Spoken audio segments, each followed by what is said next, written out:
So if we look at the impact of nutrition on our mental health, and proper nutrition, adequate nutrition, can have a profound positive effect on our mental health and our well-being. And likewise, poor nutrition can have can have consequences that are more negative and more undesirable, should we say. And again, there's nothing crazy here. There's no hacks. There's nothing, super technical. We could get into the nitty gritty, but we'll save that for another video. We'll just keep it as a brief overview here to just kind of understand what's at play here, and maybe help build that knowledge and that understanding on why this stuff is so important. And maybe if we understand the justification as to why it's so important and the areas of our lives that it can improve, then maybe our likelihood of adherence would go up, which is exactly what we want. And you start to see these benefits, and then it just becomes, you get that positive feedback loop, and it becomes a pretty well ingrained habit or behavior. So if we're looking at complex carbs, grains, starches, veggies, things that are high in micronutrients, whole foods in general, you're going to get more stabilized blood sugar and improved energy metabolism. Remember, B vitamins role in energy metabolism, the metabolism of carbohydrates and fatty acids, and the cofactors that are involved in energy production. So making sure that we've got those micronutrients in place is going to help our energy production be a little bit more efficient, or a lot more efficient, you could say. And the more efficient that process is, then the less peaks and crashes that we're going to have throughout the day. Again, this is just a pretty broad overview for now. Healthy fats for brain functioning. Omega-3 fatty acids, super important for overall health, but specifically brain health for what we're talking about here.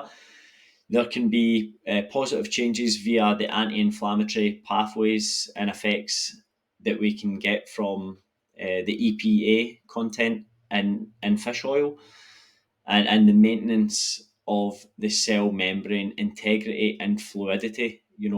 The cells are made up of a fatty content, so ensuring the integrity and the fluidity of those cells, again, has a whole host of benefits in terms of brain health as well, and overall cellular health. But again, that's a little bit more of a deeper topic for another time. Proteins affect on neurotransmitter support. So, when we eat proteins, they get breaking down into amino acids. If you increase, say, the levels of tyrosine, which is an amino acid in the body, this prompts the brain to manufacture norepinephrine and dopamine. Norepinephrine and dopamine are going to help keep you energized because they promote this alertness, this activity. So, leveraging off of high quality nutrients can have, again, a massive impact on our well-being, and this maybe gives the specifics to it. And people may have heard of the meat and nuts breakfast that Charles Poliquin was pretty big on, and the reason for that, red meat in the morning, was again due to things like raising levels of tyrosine, raising levels of acetylcholine in the brain, and then promoting this drive, this energy, and alertness in the brain. So you're actually talking about, the chemical balances or neurochemical balances in the brain. So this is having a pretty profound effect. And that was why it was kind of, or a big reason why that was popularized, having that kind of meat and nut breakfast, not having a high portion of carbohydrates, because carbohydrates can sometimes, or can promote the release of serotonin, which is more relaxing, and that's why carbs as an acronym can be used as calming and restful before sleep. So, a lot of carbs before bed can sometimes be a good strategy if you need help winding down. You can, leverage off how certain foods affect our neurochemistry in the brain, and therefore impact, a good night's sleep, or have a positive impact on a good night's sleep. So yeah, it's super super interesting stuff, or it is to me anyway. And when you actually start to change your diet up a little bit, and try these things out, like steak and nuts and veggies for me for breakfast, like I feel excellent when I have it, but like it's not realistic for me. I can't start frying up steaks in the morning when the kids are sleeping and all the rest of it. So if I can do it in the weekend, or once, once every few weeks or something like that, I enjoy that as something different in the morning. But yeah, it's a little bit of a harder sell to people, because people have disposed ideas or predetermined ideas about where foods sit. Like, you wouldn't eat something like a steak. That's not a breakfast food. Like, it's just somehow it's ingrained, but it's food, it's nutrients, and if those nutrients are going to have a positive effect on your morning, then what difference does it make on the time that you would consume them? Again, it's a different conversation for another time. It's a bit of belief shift in there, which is going to be a little bit it's a little bit more difficult, a conversation to have, if people have, these preset beliefs in their mind. So let's look at micronutrients for mental clarity. Again, deficiencies in vitamins, minerals, B vitamins, magnesium, zinc have been linked to things like depression and anxiety. Dr. William Wallace, he's on Instagram.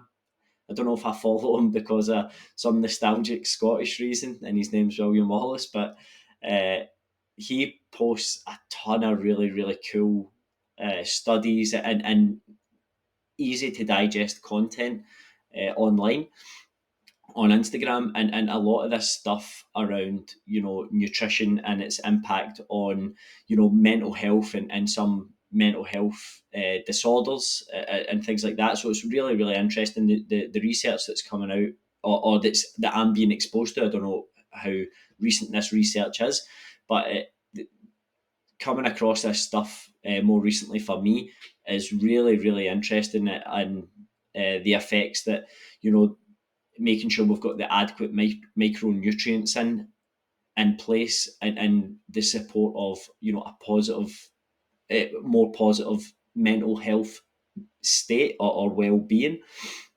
We kind of understand the science behind it, or the pathways in which this could work, the mechanism of action, so to speak, and then now we're starting to see it in evidence, and we're seeing it, actually play out in the real world as well, under these specific research studies, and things that they're doing. It is super interesting stuff. So positive nutrition can have a profound effect on your mental health, and that's something that's really important to know. And really important to understand that what you put in your body has a massive impact on the system as a whole. So we need to stop treating our bodies like a rubbish disposal tip, and just dumping whatever in there. We need to start to take a bit of pride, I believe, in the nutrients that we put in our body.